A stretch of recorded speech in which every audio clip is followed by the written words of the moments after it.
নমস্কার। ক্ষুদিরাম সাবিত্রীবালা সরস্বতী শিশু মন্দির, পাইতিগাছা। আজ ছিল আমাদের শিশু মন্দিরে নবীনবরণ উৎসব। তো সকল দিদিভাই দাদাভাইরা মিলেই নবীনবরণ উৎসবটি পালন করবে। তো এখানে জল রয়েছে, প্রদীপ, আর রয়েছে কেক, রুল পেন্সিল, ফুল, চন্দন, সব কিছু দিয়ে দিদিভাইরা সকলকে বরণ করে নেবে।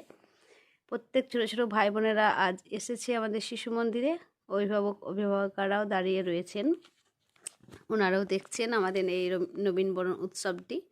তো এখানে প্রত্যেক ভাই বোনকে আমাদের চরণ ধুয়ে মুছে নেওয়া হলো, তারপর প্রদীপের শিখা দিয়ে ওদেরকে আশীর্বাদ করা হলো।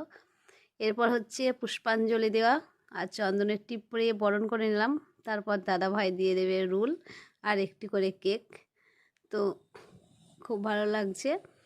সকলের যেন মঙ্গল হয়, মঙ্গল কামনা করছি। সকলে যেন সুস্থ থাকে, ভালো থাকে। আবার আগামী দিনের অনেক অনেক শুভেচ্ছা রইল ছোট ছোট ভাই বোনেদের। অভিভাবকরাও খুব খুশি হয়েছেন।